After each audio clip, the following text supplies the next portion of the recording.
All right, it looks like we're going to get started.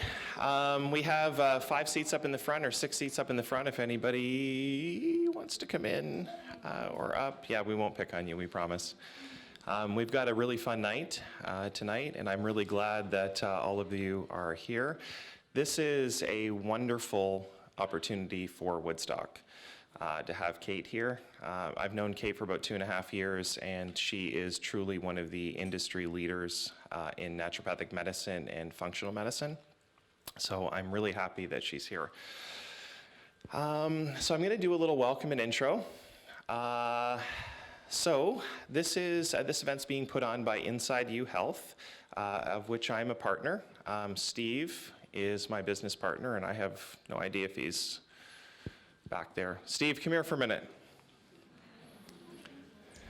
He's taking his coat off, hang on. So if you want to come up here for a sec.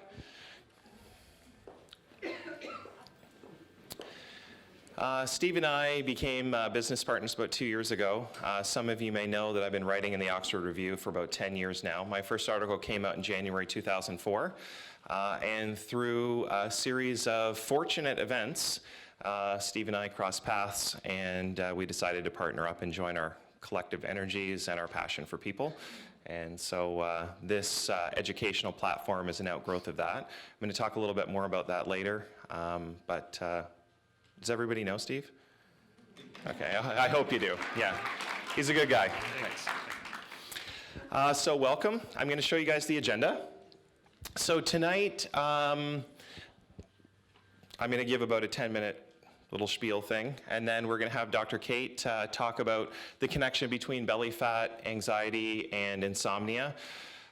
This is really, really great stuff, and we're very fortunate again to have Kate here. We're going to talk about some lifestyle changes that you can make, and also some supplements that can help support you while you make those lifestyle changes. I'm going to wrap it up after Kate's done. So we're going to talk a little bit about what Kate talked about, some of the things that are that we're going to be doing in the future, and then we're going to open up the back for samples, so you guys can go back and try some of the products that Natural Factors is showcasing tonight. And we're very fortunate that Natural Factors has partnered with us on this event.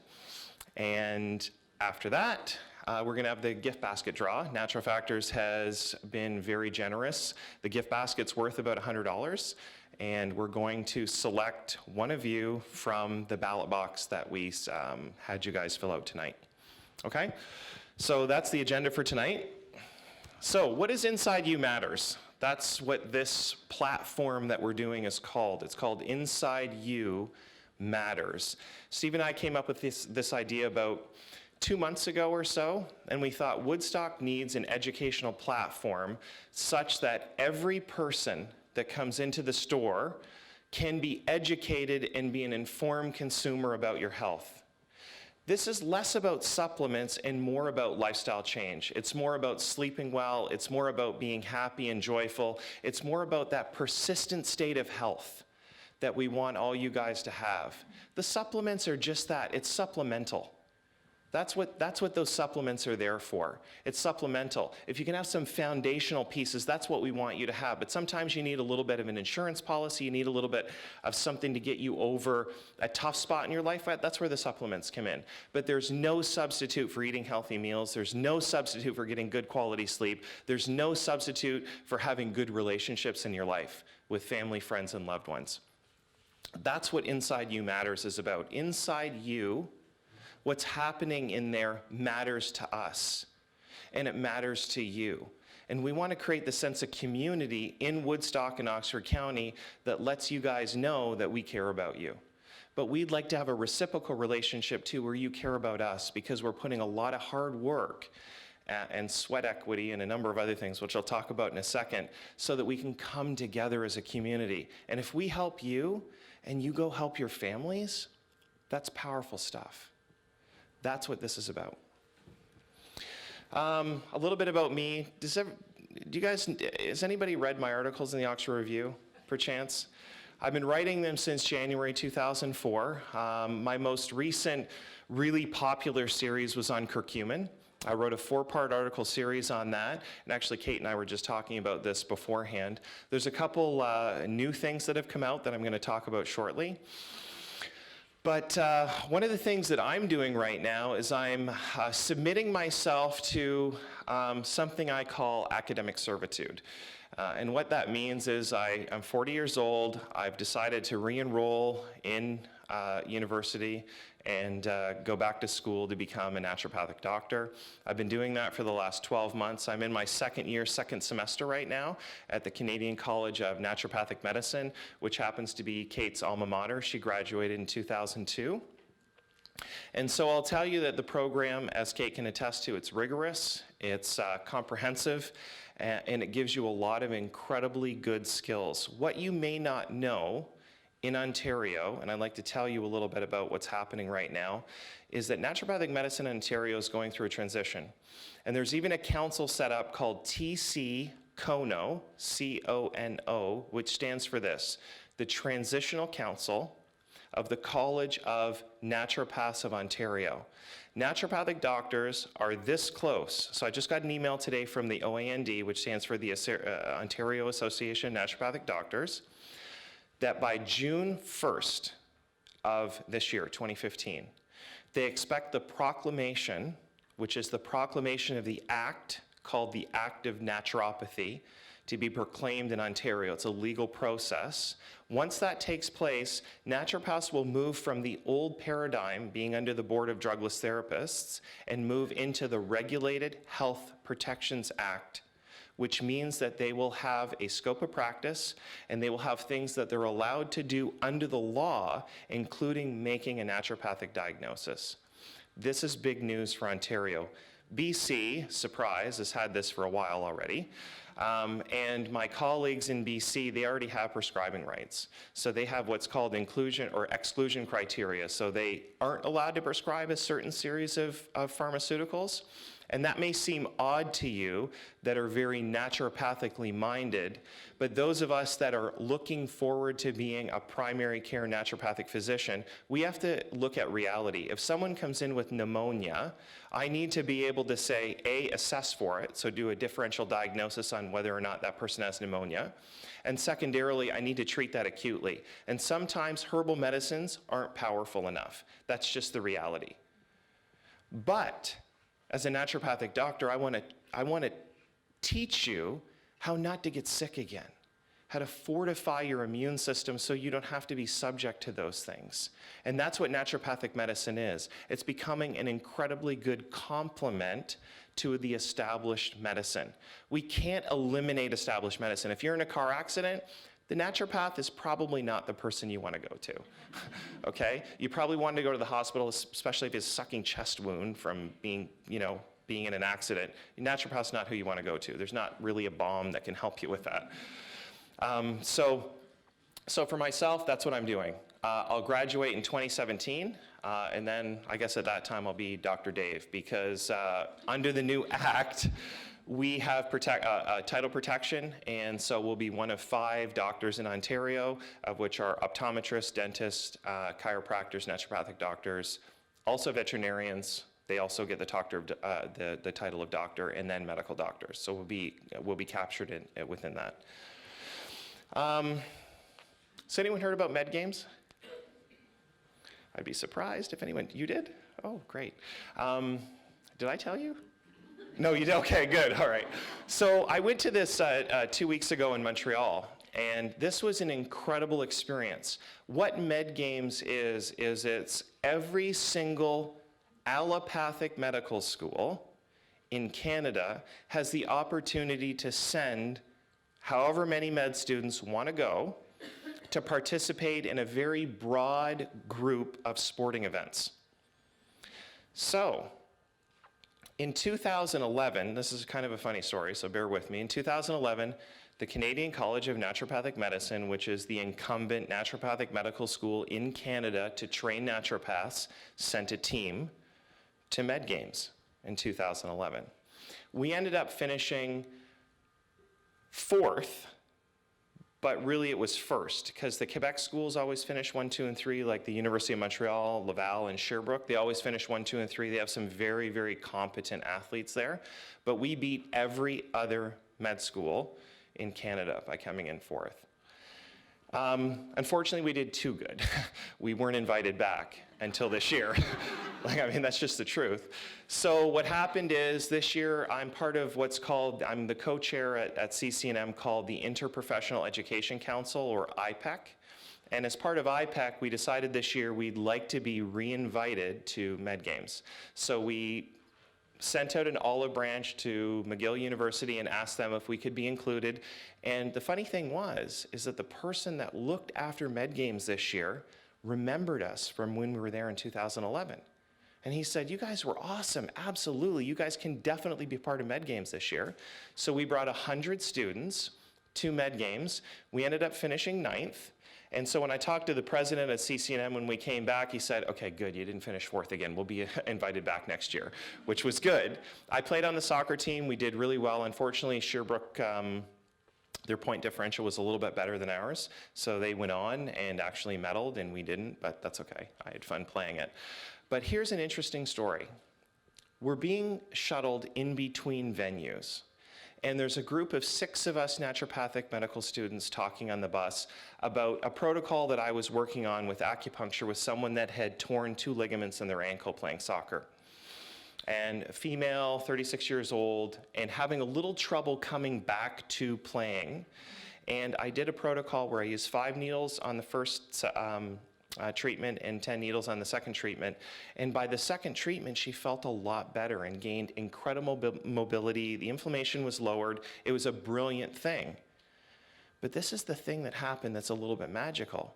So I had my head turned in the school bus that we were being shuttled around in, and I heard someone in the back say, wow, that sounds like a very interesting conversation. I wonder what school they go to.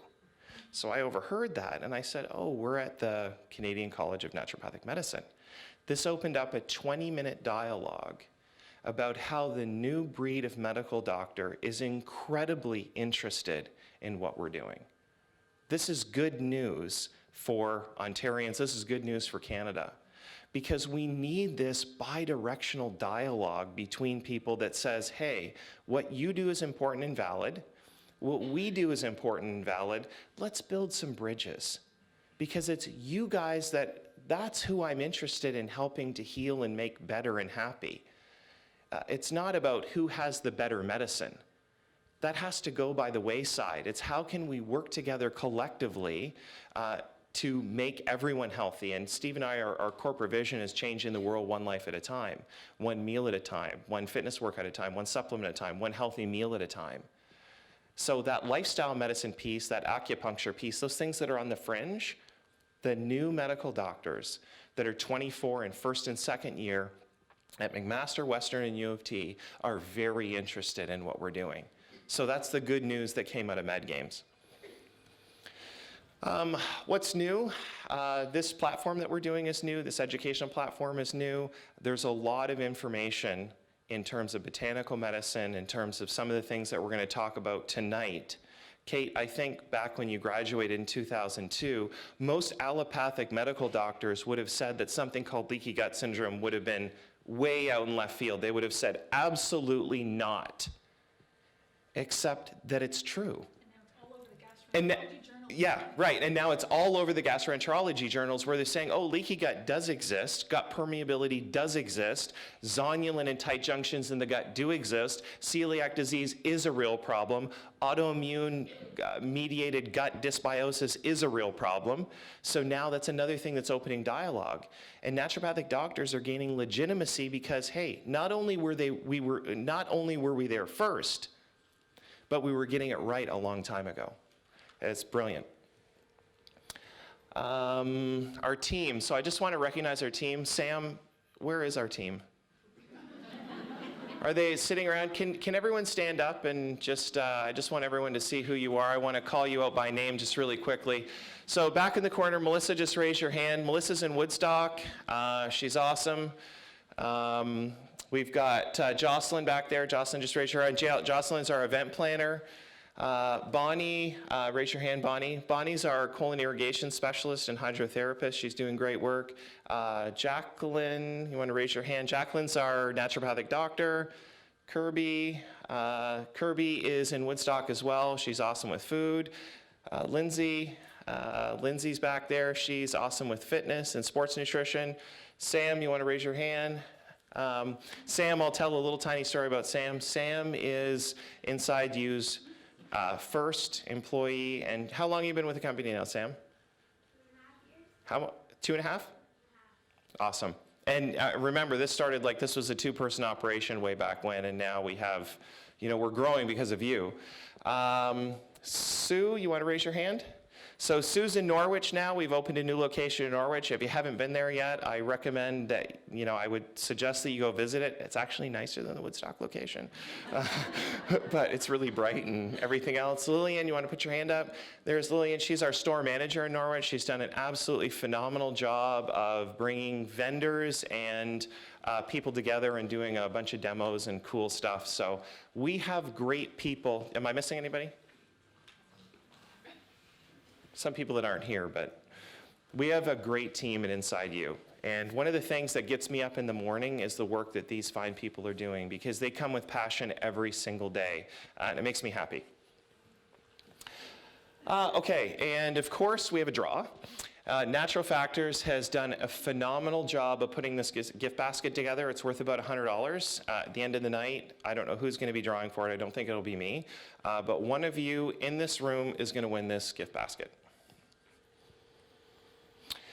And, oh, by the way, these are all hashtags. What you have to do is, there's a couple words in there. I don't know, this says Kate is awesome. I'll tell you a little bit about Kate. I met Kate 2.5 years ago. I have a couple things written down here, so I want to make sure I get this right. I met Kate 2.5 years ago, and let me tell you about Kate that I love about Kate. I met her at the Lamplighter in London, where she was doing a talk about, actually you were doing some cognitive stuff back then too, and she was talking about curcumin and the theracumin from Natural Factors, and one other thing I can't remember. The L-carnitine, yeah, and the mitochondrial stuff, right? Yeah, right. So I loved her presentation, so I wanted to talk to her after, and Kate's, I don't know if you've ever seen her on City Line or Canada AM or Breakfast Television or whatever, or Global News. She does all of those things. And I thought I'll just talk to her for a few seconds, at the end of the evening. Actually, Kate took half an hour at the end of the night after she was tired and had an obviously long day, and she sat down with me on a round table, something like this, and we talked about research and cool stuff in naturopathic medicine. And that's when I knew at that moment that not only was she a great presenter with good information, folks, she's the real deal. She's incredibly nice, and she really believes in what she does. So I just want to let you know, if you trust me, I want you to trust her, because she's absolutely awesome. Let me give you a little bit. She does Global Health Factors on the Global Morning News. It's about 1 minute long every day, Kate. Is it once a week? And like I mentioned before, Canada AM, City Line, Breakfast Television. Her current area of interest, has anyone read her book, by the way? Vitamin K2 and the Calcium Paradox? Her book just got republished by HarperCollins. It's selling incredibly well. And Kate caught the story on vitamin K2 way before anybody else. Before I knew Kate, I saw her book and I read it. And that's one of the things that opened up the dialogue between us, because it was incredibly prescient. It was way ahead of its time, packed with incredibly good information. She graduated in 2002 from the Canadian College of Naturopathic Medicine. She's a former faculty member there. And that's it. I'd like you to welcome Kate.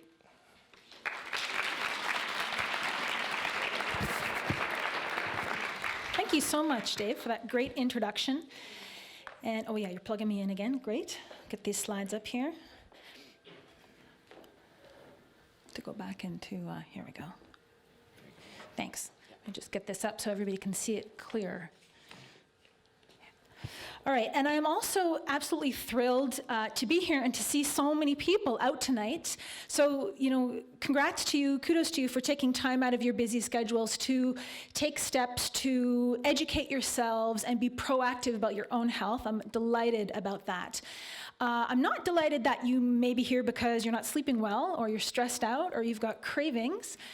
So that's what we're here to talk about. And I just wanted to get an idea of what drew you out tonight about the topic. Who is here because they have concerns? Well, one of the things we said we were going to talk about, I'm looking for usually there's a title of what we're discussing. Who's here because of concerns about weight or weight loss? Okay, about abdominal fat, in particular, belly fat, okay?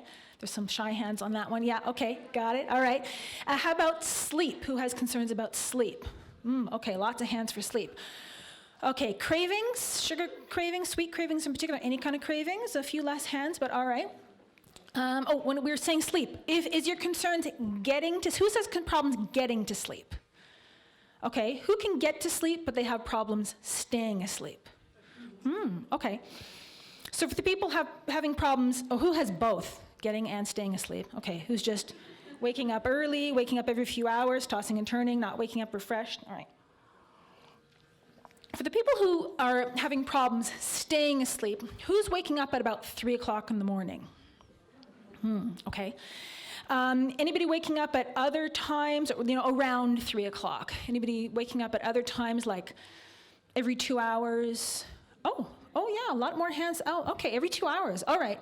That usually means something a little bit different. These are, depending on when you wake up, and there's different reasons for sleep problems. So there's actually a connection between the sleep problems and, in most cases, abdominal fat and cravings and a number of other things together. So we're going to talk about those individual things, then we're going to link them all together. I usually like to take questions as we go along, so feel free if there's something that doesn't seem clear or if you have a burning question to put your hand up, and we'll try to manage that as we go, and we'll also have time for questions at the end. So sometimes I do a version of this talk that I call Get a Good Night's Sleep and Wake Up Thinner. It sounds incredible, but it is almost literally true. It may not be obvious, from a size, whatever to a size 2 when you wake up in the morning, but there is a connection between these things. So let's look at the weight side of the equation first.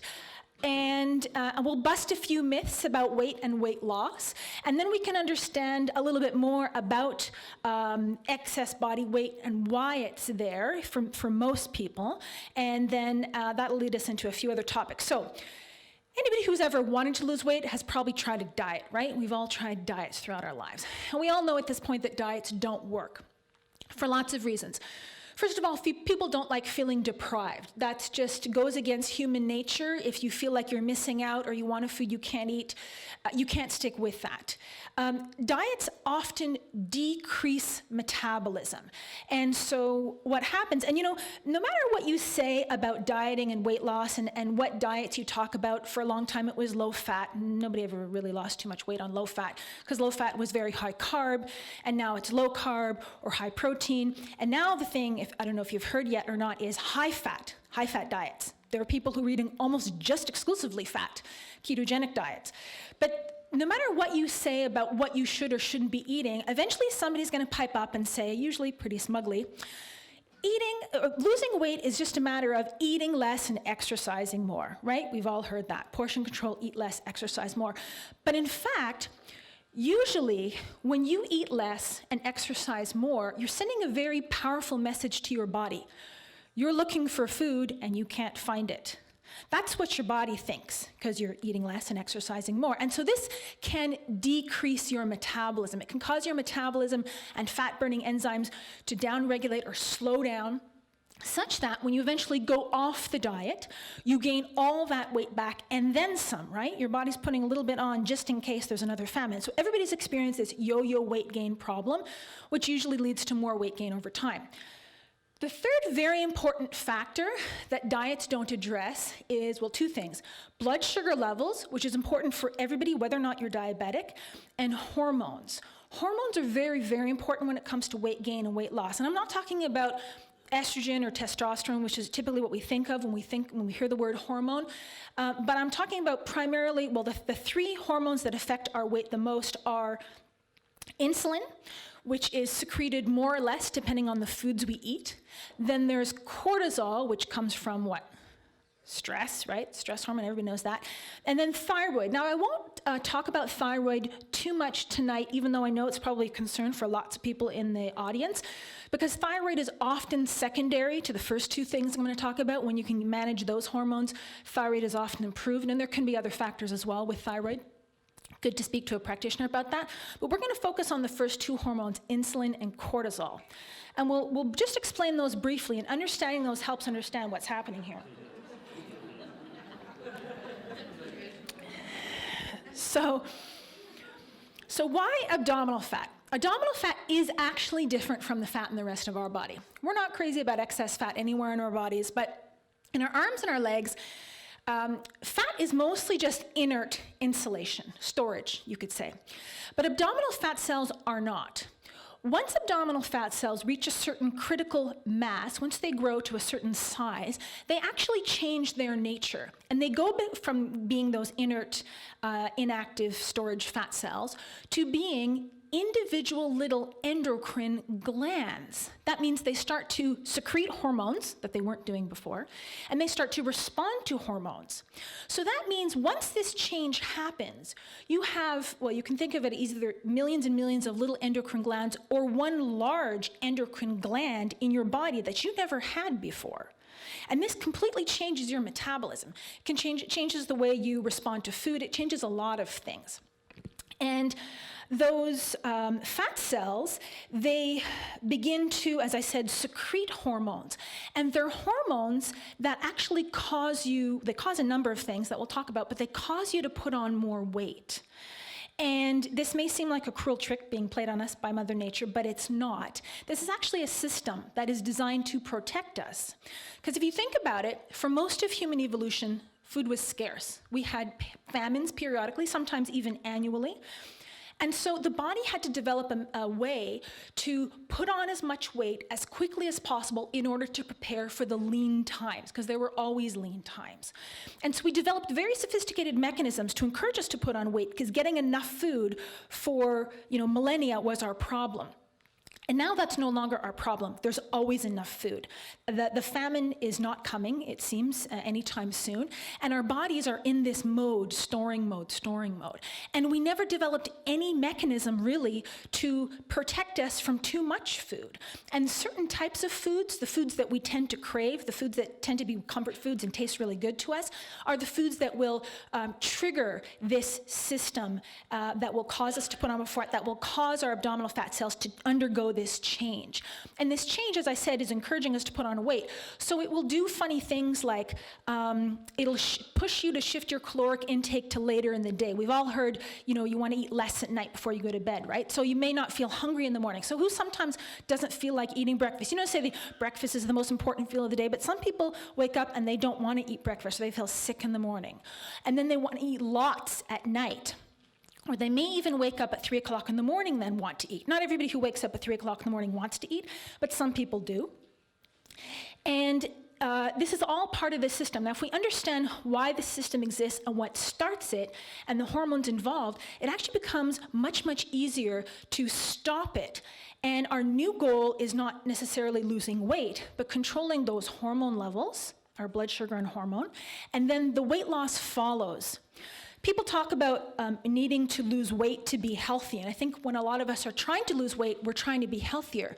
But the fact is that you need to be healthy to lose weight. And so we're going to talk about how to get healthier. All right, so what sets up this and what triggers this system that causes the abdominal fat cells to change? Well, the thing that really sets the abdominal fat cells off is eating processed foods, the high glycemic index foods that get our blood sugar up. So what happens is when a food, and first of all, well, we know examples of these. What are high glycemic index foods? Foods that make your blood sugar go up when you eat them. Can you give me some examples? Sugar, of course. The first one, sugar. The white foods, right? White sugar, white flour, those highly processed foods. They make your blood sugar go up. Proteins, fats, vegetables, they don't have that effect on your blood sugar, but sugar and white flour and those kinds of processed carbohydrates will do that. When your blood sugar goes up to a very high level, we've all heard that high blood sugar is bad, and it is, it's a bad thing. Eventually, if it's high a lot, it'll lead to diabetes, which is serious, and we're certainly an epidemic of diabetes upon us. But you don't really notice when your blood sugar is high. It's when the blood sugar starts to drop that you'll start to experience symptoms that you actually notice. So when the blood sugar starts to drop, first thing that happens is there are some brain cells called glial cells whose job it is to monitor your blood sugar, because the brain always needs a constant supply of glucose. The brain's very hungry for energy and sugar, always needs it. So if the blood sugar starts to drop, even if the blood sugar is high, as long as it's starting to go down, those brain cells will drive you to eat. And as you can imagine, they're not going to drive you to eat carrots and celery or a nice healthy salad. They're going to drive you to eat something sweet or starchy and get your blood sugar back up. So there's a lot of talk about cravings, and there's even a couple diet books now about willpower. They're actually publishing books about the old-fashioned concept of willpower, and losing weight is just a matter of willpower and overcoming those cravings. Well, when you have those cravings, you can certainly, and they tend to be worse in the evening, we all know, starting around 3 o'clock in the afternoon to the evening. You can certainly have a glass of water, walk around the block, eat some celery. You can try that. But eventually, your brain cells will more or less tell you need to eat those brownies or you're going to die. That's what it's telling you, because that's what it thinks. So that's the first thing. So overcoming those cravings are really difficult, right? We've all, you've probably seen that commercial, or she's having a sweet craving in the evening and she's thinking she should eat the sweets, or shouldn't she? And she's got like people talking in her ear. It's a great commercial because that's just what it's like. We know we shouldn't, but we can't help ourselves. So don't feel bad about that. Don't beat yourself up about that. Even for the people who may be eating in the middle of the night, which we'll talk about, don't feel bad. It's not a lack of willpower that causes that. It's simply your physiology to your brain. So the second thing that happens is when the blood sugar starts to drop like that, those brain cells will call upon their friends, the adrenal glands. These are your stress organs, because this change in your blood sugar is stressful to the body, and they will cause you to produce adrenaline and cortisol. These are our two stress hormones. And it happens to be that those stress hormones will raise your blood sugar a little. It's an emergency blood sugar raising tactic, but they cause all kinds of problems. So who here has ever had a hypoglycemic episode? You haven't eaten in too long and you start to feel shaky, irritable, foggy-headed, unclear. Yeah, right, a lot of hands going up. Some people get these pretty regularly, like they have to carry snacks in their pocket, or almonds in the purse is usually what we've got, right? And all of those symptoms that are associated with hypoglycemic episode are caused usually by adrenaline. You get an adrenaline boost. Some people get really irritable, cranky, and this is all caused by adrenaline. And then also over time, as I was saying, if this happens a lot, our cortisol levels, our stress hormone levels are going up, and stress hormone is another hormone that feeds abdominal fat cells. So with the blood sugar going up and down like this, as it is for many people, we've got high levels of insulin and cortisol, because insulin is a hormone that goes up when the blood sugar is up. And so you can see where this blood sugar fluctuations from eating high glycemic index foods triggers all these hormonal changes that feeds those abdominal fat cells. On the flip side, if you're eating a low glycemic index food, quite simply you avoid all those problems. Your blood sugar never goes up that high, so you don't actually have to produce much insulin. Your blood sugar never drops that low, so your brain cells aren't causing you to eat, cravings go away. You're not producing so much stress hormones. You've lowered your stress levels in addition to your insulin, adrenaline and cortisol levels. Now, does this apply to you? Does this apply to anybody in the audience? Well, it probably applies to most of us. Anybody who put their hand up, during the polls earlier on. This is what's called a continuous glucose monitor. So this is 24-hour surveillance. So normally when you get your blood sugar tested, and how diabetes is diagnosed, is you have a morning fasting blood work done at your doctor's office. If you already have diabetes, you may be doing finger prick testing, but typically people get a morning fasting test, and when that's eventually off, that's when the diagnosis of diabetes is made. But that misses a lot. So this person These are blood sugar levels on the side. You should be generally between the red and the blue lines. And this is midnight, 3 a.m., 6 a.m., 9, noon, 3, and as the time goes on like this. So you can see that this person's blood sugar, when they had it tested at their doctor's office, it was sort of on the high side, but not to a diagnosis of diabetes. But actually, if you look at their blood sugar as it goes up and down throughout the day, it actually does skyrocket into diabetic levels throughout the day. This person arguably should have a diagnosis of diabetes, and if things don't change, they will, probably within 5 years, I would say, or maybe a little longer. But what you got to notice is what happens every time this person's blood sugar drops. So look here, so they have their dinner at 5 o'clock, and their blood sugar went skyrocketing up, and then it started to plummet back down. So about an hour and a half after dinner, they needed to have a snack because their blood sugar was dropping. It went up because they probably had something sweet, and then it went down again, and there's another snack. So there's snacking from dinner until bedtime, or snacking in the evening, or needing something sweet after the meals, or after bedtime, after dinner time, or at bedtime. Especially the sweet cravings are terrible at this time of night. But what's even more interesting to see, now it's a bit smaller from the back, but what you're looking at is so 50-year-old female at 202 pounds, 5'6", body mass index of 32. This is a pretty typical blood sugar scenario that you'll see 5 days running. You can see the first day here, Friday, the blood sugar's up and down all throughout the day. But what I want to point your attention to is what happens to her blood sugar every day at about 3 o'clock in the morning. So there is Friday. That's 1 o'clock here. That's 3 o'clock down there. As you can see, it took a dip. Same thing on Saturday, just before 3 o'clock. It was 2:30. There was another little dip here. Sunday, I don't know what she was up to on Saturday night, but you can see a clear change, probably even from the back of the room. Her blood sugar was more or less stable, and then about 3 o'clock, almost on the nose, it goes up and then drops down. So she's sound asleep. Her blood sugar drops while she's sleeping. I won't get into why, but that's common when you're on the blood sugar roller coaster. Her blood sugar drops, her adrenal glands make adrenaline, and then what? She wakes up, wide awake at 3 o'clock in the morning. So for most people, waking up at 3 o'clock in the morning is not a true sleep problem. Well, it's a sleep problem because it's interrupting your sleep. It's not true insomnia, it's a blood sugar problem. And if you can stabilize the blood sugar and get that down, which is what's triggering the wake-ups, usually you'll stop waking up. You'll keep sleeping through the night. Does that make sense? Okay. So now there's another factor to that I'll get into, but the blood sugar there's like two pieces to this puzzle, but the blood sugar is the main one. We'll talk about another one in a moment, and how do we do this. So the graphs I'm showing you in these images here come from the Canadian Centre for Functional Medicine in Vancouver. So here is an example of a woman who's 32 years old, weighing 206 pounds, body mass index of 34. So she's eating lots of fast food, unhealthy snacking, lots of cravings for muffins and scones and typical stuff. And as you can see, her blood sugar is all over the map, up and down, with spikes when she does eat. And then here is after going through the clinical trial here. She's lost 18 pounds. Everybody oohs and ahs at the picture because she's lost weight, so that seems to look really good, which it does. But the more impressive picture is this one here. As you can see, her blood sugar levels have stabilized, and that's why she has lost weight. Because when the blood sugar levels are stable, first of all, her cravings go away. She's just not having those cravings anymore. And then that keeps her insulin levels down and her cortisol levels down.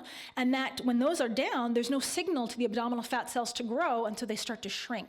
And eventually they can turn back into regular normal fat cells again. Here's another more extreme example, but this is not a typical example because this person's 46 years old, weighing 230 pounds at about 5 feet tall. So a body mass index of 42, which would be considered to be morbidly obese. She did have quite an unhealthy diet. She was really at the mercy of her cravings. So she would get up, she would not eat breakfast. There's 6 o'clock, 9 o'clock. At about 11 o'clock, she has coffee and donuts. So you can see what that does to her blood sugar. And then for the rest of the day, she's just eating, she'll suddenly feel very hungry and have to eat whatever happens to be around.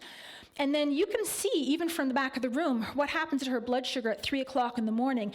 It slowly ramps up pretty high, and then it bottoms out at exactly 3 o'clock, and she gets up and heads to the fridge. She has to. Her brain cells are driving her to do this. Only about 10% of people actually feel hungry at that time of night. Now, some people, if the situation is mild, you may wake up around 2:30, kind of look at the clock, maybe use the washroom and go back to sleep. Other people wake up and you feel pretty wide awake, right? You've got a little bit of energy even. That's the adrenaline. You think, should I get up and vacuum, wash the dishes, should I do something? Some people, occasionally, will wake up with heart palpitations. It's not common, but I do hear from people, and that's, again, it's an adrenaline rush. Their heart is thumping because of that. And they'll see cardiologists and have all kinds of cardiac testing.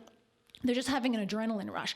I had an email from somebody a few weeks ago who says every night he wakes up at 3 o'clock in the morning and walks to the corner store for donuts. That is dedication. Now, he's got enough willpower during the day not to buy the donuts because he's, thinks that he can do without them, but every night walks to the store. So those are the extreme, and that's the case like this. This woman, she'd been waking up to eat in the middle of the night for about 10 years. And she felt very ashamed of it. She felt it was a flaw in her character. And when she started in this clinical trial in Vancouver, because as you can see, her blood sugar afterwards, completely stable, she started sleeping through the night for the first time in 10 years, and she demanded to know why.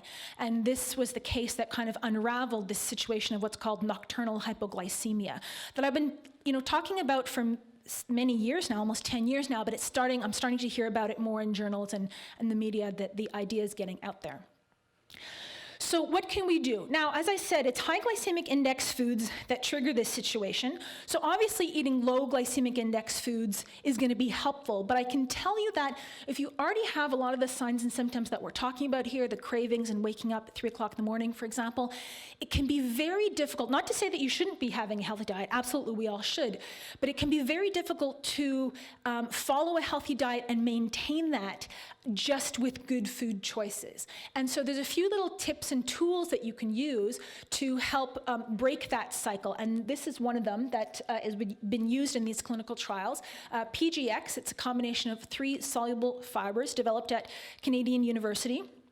That is absolutely very useful in lowering the glycemic index of any food that you eat. You can either take it in capsules, or I prefer sprinkling it on your foods. It comes in a number of granular forms. It has no taste. It has no particular texture.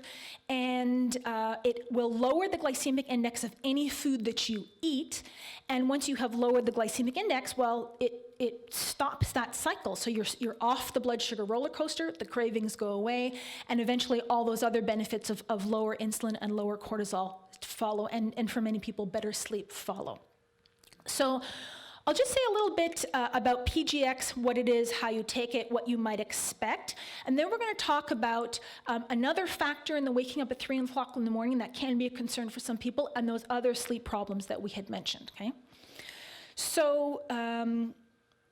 So PGX, as I said, it's a combination of 3 soluble fibers, natural plant-based fibers. They're fibers that are common in diets in other parts of the world, like Asia, but we don't use them so much in our diets here.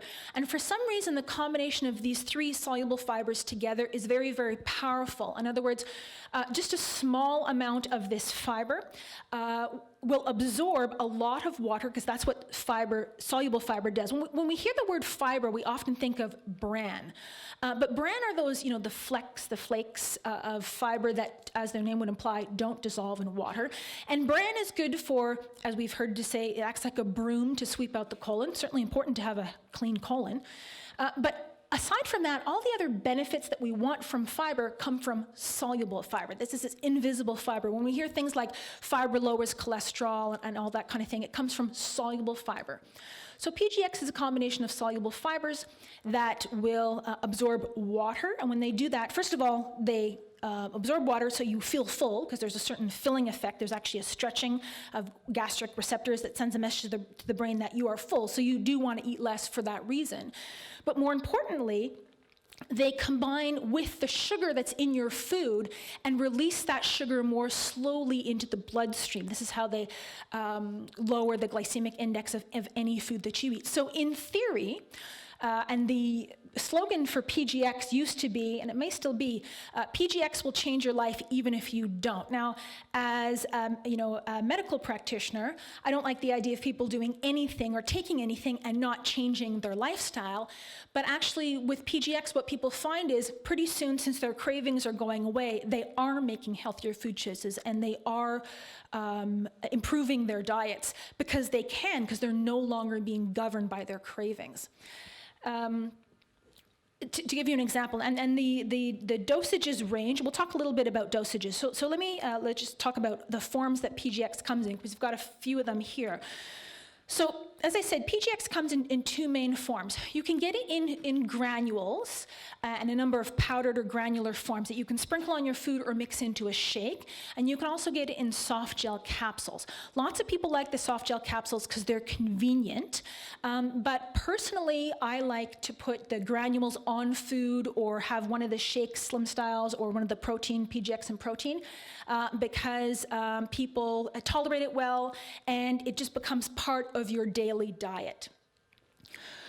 So usually what I recommend is for people who are looking to take PGX that they start with a small amount and then work their way up, because it is a fiber, so it is possible for the first few days as your body changes and get used to it, you can have some changes in your digestion.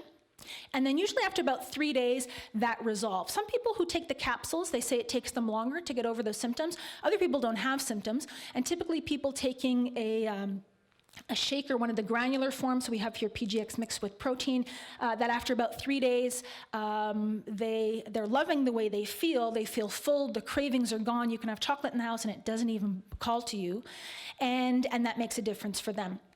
So we know with the clinical trials with PGX, and there have been a lot of them to date, all over, Canada as well as the United States and Europe, that it has been clinically shown, it's the most extensively researched weight loss product, clinically shown to help you reduce weight, reduce the glycemic index of foods, regulate blood sugar, lower cholesterol, as well as improve insulin sensitivity. So this is key to reversing this vicious cycle I said, and it's really, really helpful for eliminating those carbohydrate cravings. So the forms that we have here, the PGX Daily in the box are in what's called slim sticks. They're these individual little packets, and you can pour one of those. You probably start with half a packet on the first day. Pour it onto any moist food, salad with salad dressing or soup, yogurt, oatmeal in the morning, anything that you're eating that's moist, it dissolves in, and then eat that and drink a glass of water, because I said the fiber works better when it absorbs water, and if you don't, you'll probably feel thirstier later. And then gradually increase to the dose that's right for you. Well, what's the dose that's right for you? It depends on what your goal is. Sometimes how large a person you are and what your appetite is, but also what your goals are. So for example, for some individuals who have problems with sleep or who have hypoglycemic episodes, so they feel like they need to eat every 3 hours, for some of the worst hypoglycemics I've met, they're actually very thin people. So they're not looking to lose weight, but they really do have a problem with cravings and blood sugar fluctuations. So in that case, a small amount of PGX, typically with breakfast, because it's usually what happens at breakfast that sets the tone for the rest of the day. So having a little bit of PGX with breakfast, so maybe 2 or 3 of the soft gel capsules, or 1 of the PGX daily packets, or 1 scoop of this combination here, the Satisfast, which is PGX with whey protein. I love that because it's an additional way to get extra protein in your diet, and whey protein has its own weight loss and health benefits. So just a little bit with your breakfast, it'll be enough to stabilize your blood sugar throughout the day without really cutting your appetite. If you're looking to lose weight, you can either have more with your breakfast or some with breakfast and lunch, or even breakfast, lunch, and dinner if you want. But the clinical trials, typically it's breakfast and lunch, and doing it that way, you will feel full, and so you eat less, and that leads to the rest of the weight loss benefits. Does that make sense? I also had thinking a wide range of people taking different doses. I had one lovely woman, she was in Victoria, and after she went out to a talk like this, she said that she was in her 70s, actually she was 70, and she said she decided that she would take 1 PGX daily capsule with her dinner. And when she took 1 capsule with her dinner, she didn't feel like having dessert. And she said her husband would have dessert, But she said, maybe I'll have it later. And then she'd get to bedtime and didn't want to have dessert. And it went on like this for 3 months. And she lost 17 pounds just because she didn't feel like having dessert anymore. And so I wouldn't say that's a typical result, but it just shows you that a relatively small amount that leads to a small change can have a big impact.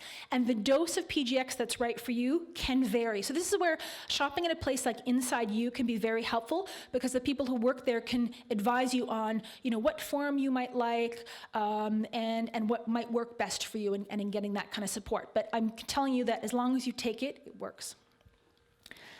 PGX can also be taken with it doesn't have any drug interactions, but it can slow the absorption of medications into your system, just the way it slows blood sugar or sugar going into your bloodstream. And so it should be taken 1 hour before or 2 hours after, take your medications 1 hour before or 2 hours after taking PGX. So for example, people taking thyroid medication usually take that an hour before breakfast, right? So you can take PGX at breakfast time. And when it comes to vitamins, minerals, supplements, you can take them together. Actually, studies have shown that it improves the absorption. And things actually sort of end up being like a delayed response in terms of absorption, which is beneficial, time delay.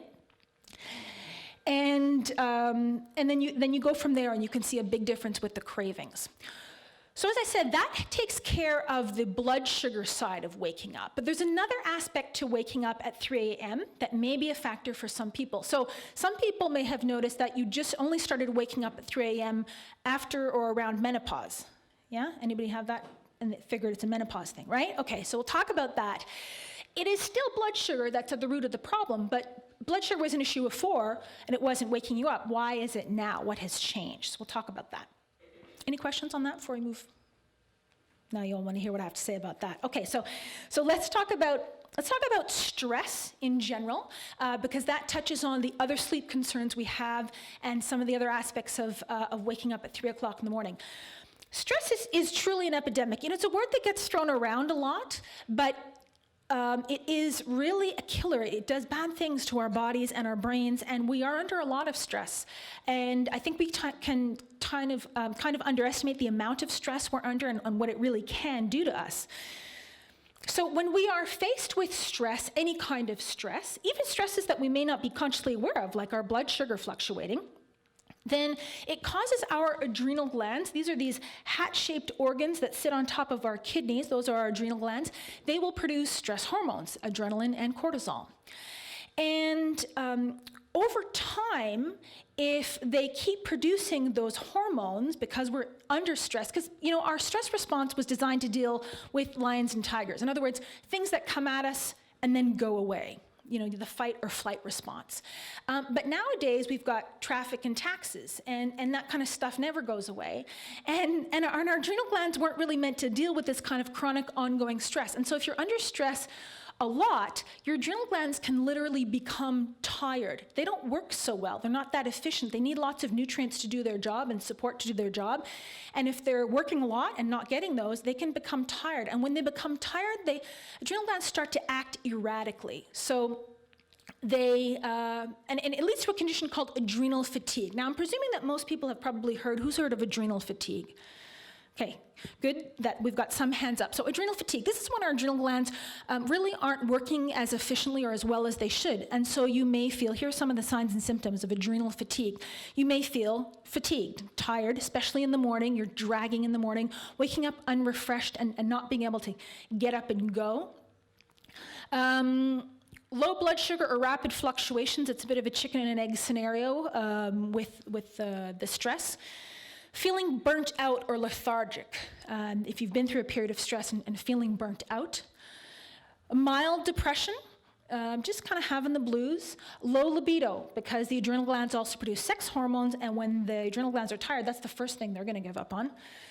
Difficulty recovering from exercise or illness. So exercise should invigorate you and give you energy. If instead, after exercising, you feel worse, you feel more tired or exhausted, or kind of for the rest of the day, you're kind of beat, that's your adrenal glands talking to you. You need to take it easy. It's easy to overstress yourself with exercise. I'm not saying we shouldn't exercise, but some people overdo it. Difficulty recovering from illness, so colds and flus tend to drag on. Frequent dizziness on standing. We all feel lightheaded sometimes, but if you often feel lightheaded when you stand up, that's because your adrenal glands aren't doing their job keeping your blood pressure up when they're faced with a quick change. Increased susceptibility to infection, so catching every cold and flu that comes around, craving sweets or salty food. So our adrenal glands are responsible for our salt balance, and when they're not working well, they will essentially leak, or we will lose more minerals and salt than we should, and so your body will crave them. So if you have that, eat salt. Hopefully you'll eat the whole refined salt, but you do need get that salt back in, and eventually that will go away once you fix this up. Foggy-headed, unclear thinking, memory lapses, because stress causes shrinking of the hippocampus, that's the memory center of the brain, and irritability, just kind of having a short fuse. Now, who has some of these symptoms? Okay, who has all of these symptoms? All right. Now, if you were to the list, because I notice we are predominantly ladies in the audience, if we were add to this list hot flashes and night sweats, right, we'd have the whole menopausal picture. That's because, except for hot flashes and night sweats, which are usually primarily caused by an imbalance of estrogen and progesterone, in fact, all of the other symptoms that we associate with menopause are due to adrenal fatigue. And that's because when our ovaries stop producing estrogen, which is normal, they're supposed to do that, our adrenal glands are to take over to produce just a little bit of an estrogen-like compound to make the transition to menopause without a whole lot of symptoms. And by the way, in order to do this really well, you do need a little bit of body fat, extra. So this is why you may have noticed you gain a little bit at that time. But 5 pounds, 8 pounds, it shouldn't be much more than that, because you actually need that little bit of extra to help buffer the hormonal changes. But that aside, when this change happens, nowadays, at this point in time, we are likely still working full time. We may be still taking care of kids, possibly young children, or at least children that are living at home or moving in and out of the house, and our parents and everything else. And when the ovaries stop producing estrogen, the adrenal glands say, you want me to do what now? After everything else? Forget it. Then that's when they start acting up. So that may be when, okay, you're feeling sluggish in the morning, but in the middle of the night, okay, so your blood sugar dropped. Is that really a reason to all of a sudden, give you such a big boost of adrenaline? They're a little bit edgy. And so you need a way to bolster them when they need to be picked up, like in the morning, and a way to calm them down at night. And when I do a whole talk just on stress, I talk about lots of ways to manage this through lifestyle modifications and a number of nutrients. But tonight, because we're limited on time, I'm going to focus on one of Mother Nature's best ways of helping our adrenal glands do their job better, which is something called adaptogens. So this is a class of herbs that help us adapt to or cope with stress. So adaptogens are botanical medicines, plant-based medicines that directly or indirectly support the function of the adrenal glands, encourage them to make an appropriate amount of hormones when they're supposed to, and not in the middle of the night. So here are 4 of my favorite adaptogens. The first one is called ashwagandha or withania. This has been used for hundreds of years in Ayurvedic or Indian traditional medicine as a healthy aging herb. It is one that increases the production of DHEA. That's our natural anti-aging hormone. You can get this in the States on prescription, but you can't get it in Canada. So you want to look for natural things that elevate your DHEA levels. Siberian ginseng, this has been studied extensively in athletes to improve work capacity and endurance, and students during exam times to help deal with that kind of stress. It's not a true ginseng. It will not interfere with or affect your blood pressure. Even if you have high blood pressure, you can safely take Eleutherococcus, Siberian ginseng. Lavender. Now, lavender is a surprising complement to traditional adaptogens. Lavender has been shown to help with irritability and frustration, conditions like road rage, right? That's a very typical example. Because, as I was saying, our stress hormones, they're designed for fight or flight. This is another problem with our stress response. So our stress hormones are preparing us to fight, to the perceived attacker, or to flee. But most of the time, we can't do that, right? You can't fight when you're sitting in traffic, so this is where road rage comes from, people are trying to fight something. If your boss is causing you stress, probably not a good idea to run down the hall when you see your boss coming or pick a fight with your coworkers. So these stress hormones are kind of eating away at us. Now, exercise, but again, not too much, is a good way to help deal with those stress hormones. Going for a walk, it's a flight simulator, if you will. That helps eat them up. But when irritability is an issue, lavender can be very, very helpful. And then rhodiola. Rhodiola is easily one of my all-time favorite herbs. It is a herb that will help with physical well-being in the way that adaptogens tend to do, but it also helps with emotional well-being. Rhodiola will cause a very gentle boost in your mood. You know, like when you're having a good day, it's a good day every day with rhodiola. When I take this, I call it having my rhodiola rosea colored glasses on. I'm just in a good mood. Now, for that reason, the one contraindication to rhodiola, or any product containing it, is it cannot be taken by people with a diagnosis of bipolar disorder. And that's, common enough that I always mention it, because it can lift their mood too much. All the other herbs are fine, but the rhodiola isn't. For anybody else, it's fine. Now, all those herbs are available together in this combination called the Serenity Formula. And this is a combination of these 4 adaptogens designed for people who have experienced or are experiencing chronic stress. And it really helps promote emotional and physical well-being, relieve the symptoms of chronic stress, lower cortisol levels. So for most people, especially if your sleep concerns, waking up at 3 o'clock in the morning, and that started around menopause, usually balancing blood sugar on the one hand and supporting your adrenal glands on the other hand, so they won't be producing so much adrenaline at 3 o'clock in the morning. Usually those 2 things together, so PGX and Serenity Formula, for example, will do the trick and really, really improve sleep. Does that make sense? Okay. Now, we also talked about difficulty getting to sleep and waking every couple of hours. So they are also related to stress, and sometimes just something like the Serenity Formula can help you unwind, but sometimes we need something different. Or what about anxiety and stress during the day? There's 2 great options for that. So we know that stress carries with it certain characteristic mental symptoms. So this pretty much sums it up. She's at work, but she's thinking about being at home in bed, and then she's at home in bed and she's thinking about being at work. And we've all been there.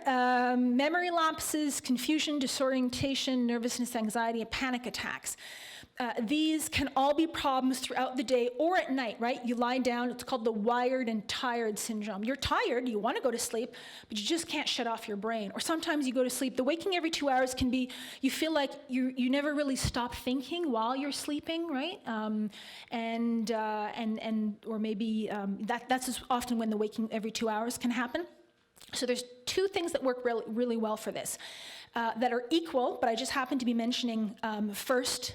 The one here is mental calmness. So this is L-theanine. L-theanine is an amino acid from green tea. It is very calming.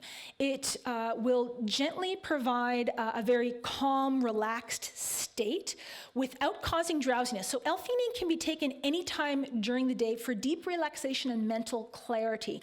I like to take this if I have to sit down and write an article. It's good even at talks to connect your brain to your mouth, that kind of thing. And quite a bit of research that's been done on this. It's been done research in children with ADD and ADHD to help calm them down and focus them. In golfers to improve driving distance and putting accuracy. It's one that really helps calm and focus your mind. And so this can be taken at any time during the day. If you're not feeling anxious, you probably won't notice anything by taking it. We do have samples of it here tonight, and if you have, if you try that, you may notice improved sleep quality tonight. But you can also take it if you are lying in bed and realize, oh, I can't shut my brain down. That is a good time to take L-theanine. So L-theanine comes in chewable tablets. So the mental calmness is L-theanine in a chewable tablet, so it's very fast acting, very safe, no drug interactions, no toxicity, and it's not habit forming. The other thing I'll mention that we have here, and I realize that my slide on this is missing, which is just as good and a little bit stronger, is something called GABA. GABA stands for gamma aminobutyric acid. GABA is our brain's primary calming neurotransmitter. So it's the neurotransmitter that helps calm us down. When people feel anxious a lot, you're under a lot of stress, your GABA levels can go down. And you can take GABA in a supplement, again, either in a chewable capsule or in this case also a capsule. A chewable tablet, and that's also very fast acting. And it is, I would say, mental calmness for mild to moderate anxiety, GABA for moderate to severe anxiety, or some people just prefer the GABA because they find it really calms them down. And then even if you do wake up at night, you sort of, you may look at the clock and then turn over and get back to sleep, or you may not be waking up at all because you just have that improved sleep quality, deeper sleep quality. So those are both good options, and there are samples of the mental calmness at the back there. And then the second to last thing I'll mention in terms of sleep. So sometimes people have difficulty getting to sleep or staying asleep, or they're waking up too early, or you've got it kind of everything all across the board and there's no particular pattern. This is the instance in which you may actually need a sleep product. We've been talking about sleep for so long, and I haven't actually mentioned anything that causes you to sleep, of just fixing the other things that may be interfering with your sleep. But as you've probably heard, melatonin is the famous sleep hormone, and some people aren't sleeping well because they simply have too low levels of melatonin. Our melatonin levels are high as kids, and they do naturally decrease as we get older, which is why we do tend to sleep less as we get older. But also in our modern world with artificial lights and now screens, our melatonin levels are really being interfered with and really taking a hit. And so for some people then having a supplement with melatonin is very, very helpful. So the combination here is called Tranquil Sleep. It also comes either in a chewable tablet or a soft gel capsule. It combines the L-theanine that calms your mind so you can get to sleep, with melatonin, the sleep hormone, and a little bit of something called 5-HTP, which is the body uses to make its own melatonin, so it helps you get to sleep, have a good balance between the deep, physically restorative sleep and the lighter dreaming sleep that restores us mentally and psychologically. You want a good balance between those, and then wake up feeling refreshed and not groggy. It kind of covers all of those bases. The only contraindication, by the way, to this one is technically people on antidepressants are not supposed to take anything with 5-HTP in them.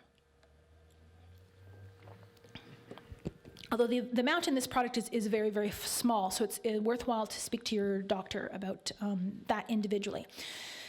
And the last thing I do want to mention that is very, very useful is magnesium. Now, we're talking about stress.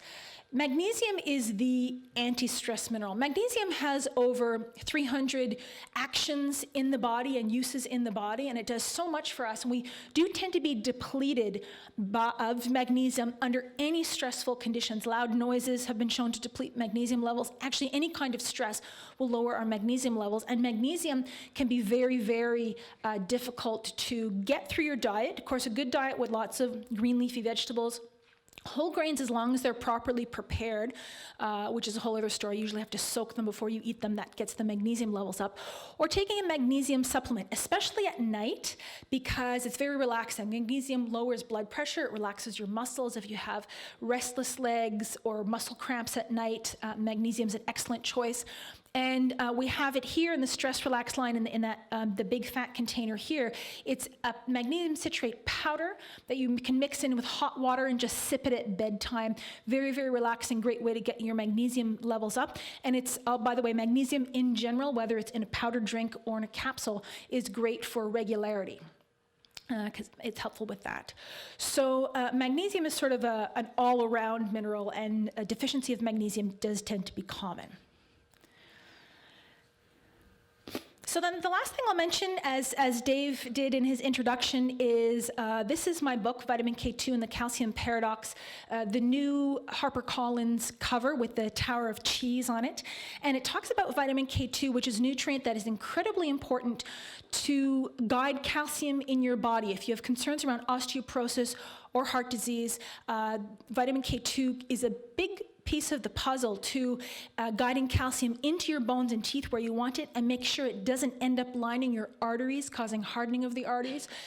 and it is a nutrient that is very, very important, just as important as vitamin D. They're buddies, they work together, they're partners, but it's been overlooked due to a case of mistaken identity. And so if those are health concerns for you, it's really worthwhile to get more information about vitamin K2, so that's why I mention it here. Okay, that brings us up to just about time. Are there any questions before we have a little pause and a break? Yes? Can you use the Serenity formula and the magnesium together? Yeah. So Serenity formula typically, I'll back up a little bit talking about dosage. So with the L-theanine I was talking about, the mental calmness, when somebody takes that, or GABA, when somebody takes that, they often feel much calmer within 15 to 20 minutes. And that will last several hours, 4 to 6, even to 8 hours for some individuals. So usually only taking that once a day, but it is safe to take more often if you want. And when people start taking either GABA or L-theanine, mental calmness, they usually go through a honeymoon period with it. They just love the way they feel. So they got some in their purse and in the glove compartment and by the bedside and at the office. And that's fine. You could take L-theanine all day, every day if you wanted to. Like I said, it's very safe. But what you'll find is, if you feel like you need to take it all the time, if you back up and are taking something like the Serenity formula, that may take a few days until you really notice the results, but it's kind of a deeper, longer acting effect. And the more you take that, the less often you'll be reaching for the L-theanine because you just feel better in general. So that's twice a day is the dose on the Serenity formula, and it really does make a difference after a few days. And you can absolutely take this Serenity formula. You can take any of these products together if you wanted to, and you can absolutely take the Serenity formula and the magnesium. You know, magnesium deficiency is so common, it's something that is worthwhile for everybody to top up their magnesium levels, and well, adrenal fatigue is extremely common as well. So yes, you can take those together. Yes?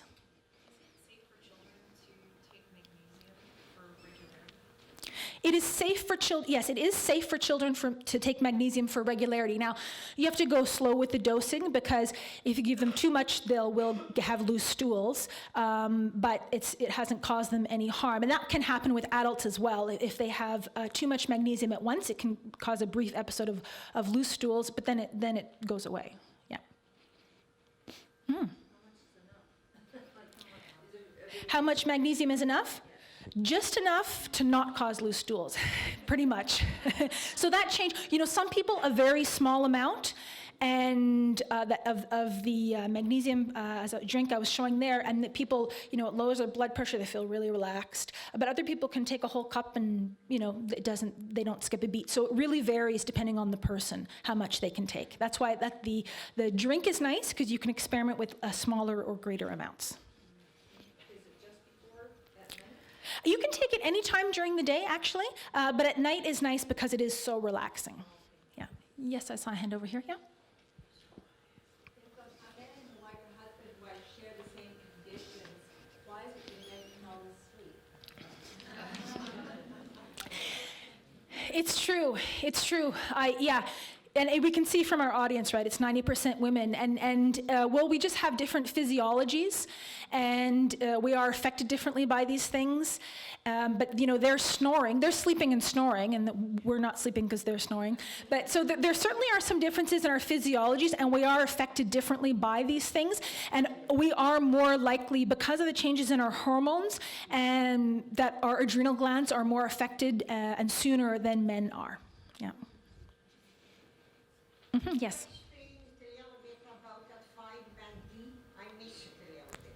What about vitamin D? Oh, I was saying that everybody has heard of vitamin D, and we know it's good for so many things, but we haven't heard so much about vitamin K2, and yet they absolutely should be taken together. So I was talking about that, yeah. I thought I saw another hand, yes? You said with the tranquil sleep that you shouldn't take it if you're taking antidepressants. Yes. What about stimulants or It's if you were taking something like that? like Ritalin, that kind of thing? Concerta, yeah.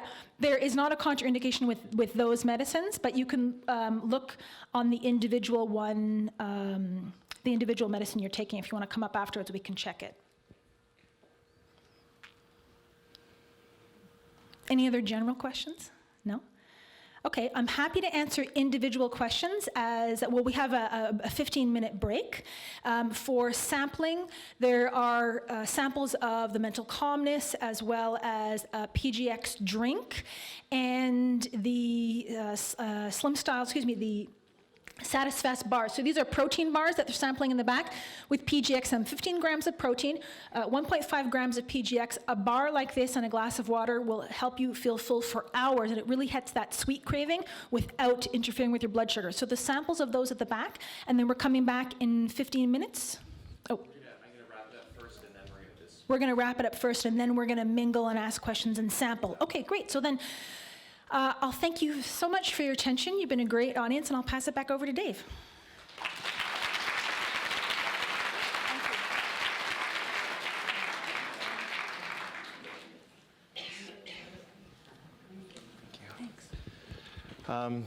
So you saw my hashtag before I introduced Kate, and do you agree with me now? Kate is awesome. Yeah, she's absolutely wonderful. So if you give me 2 seconds, I've just got to hook my computer up, and then we're going to do the draw, which I hope you'll help me with. I hope you can pick it. And I've got 3 slides. It won't take that long, and then we're going to disperse after that for samples. Kate will be available for any questions, and we have like a floating store somewhere around here, so if you want to purchase anything tonight, you can too. 1 second.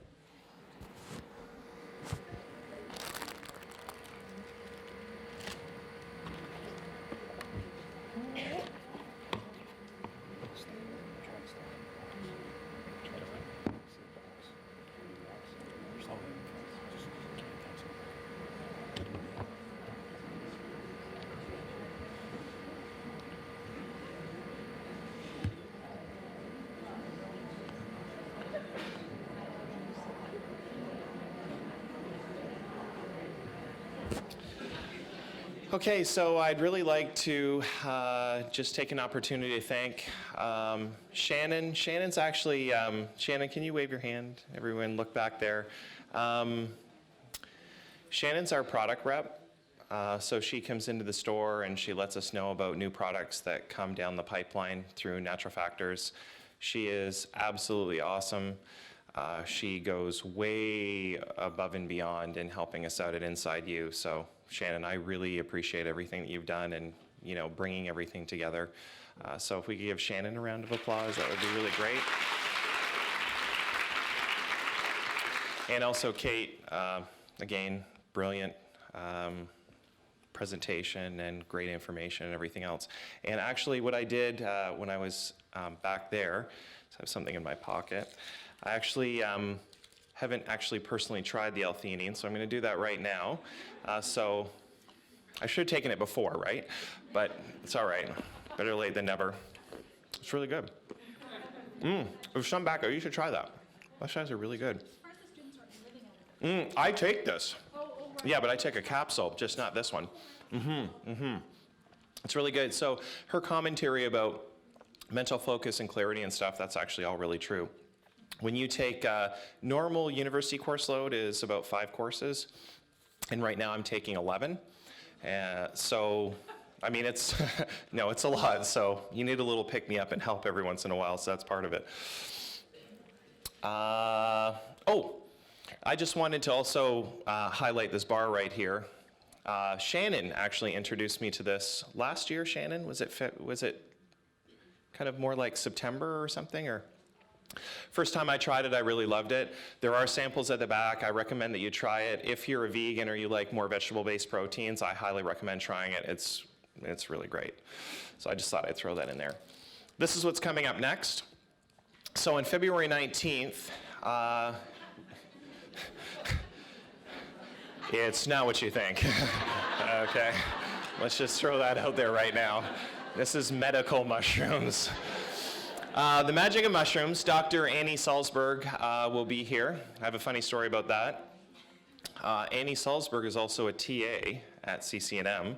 And so in second year, first semester, I take a class called Physical and Clinical Diagnosis, where we go through all of the physical exams that you need when someone presents with, say, an earache or abdominal pain, or they come in with shortness of breath or whatever.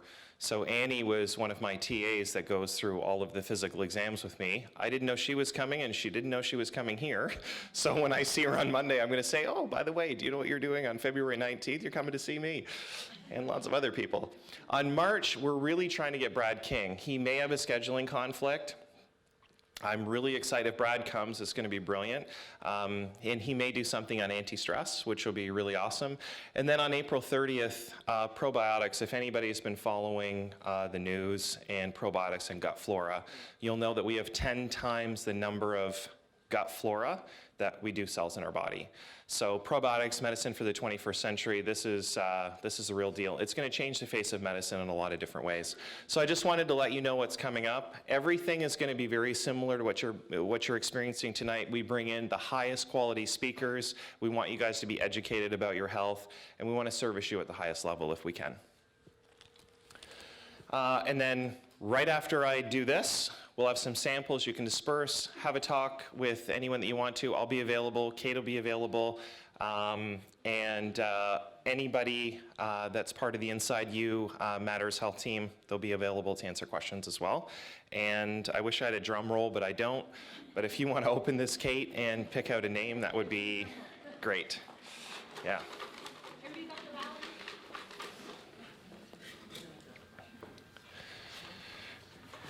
Oh, by the way, this comes with a photo op, so I hope you don't mind, but I'd like Shannon, if she's available, and Kate and myself. Teresa Delaney, come on up here. You're the next contestant on. Grab this awesome Natural Factors gift. You're welcome. Do you mind doing a photo op over here? Right now? Yeah. Is that okay? Who wants to take this? Yeah. This is my sister, by the way, so she's going to help out. Here.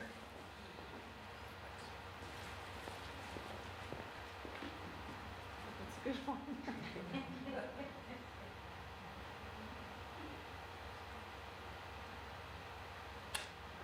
you. So thank you guys. Thank you guys for coming, and let's give Natural Factors and Kate and Shannon another round of applause. And that's it. Enjoy the rest of your evening, and thank you for coming out. Thank you for coming out. Cheers.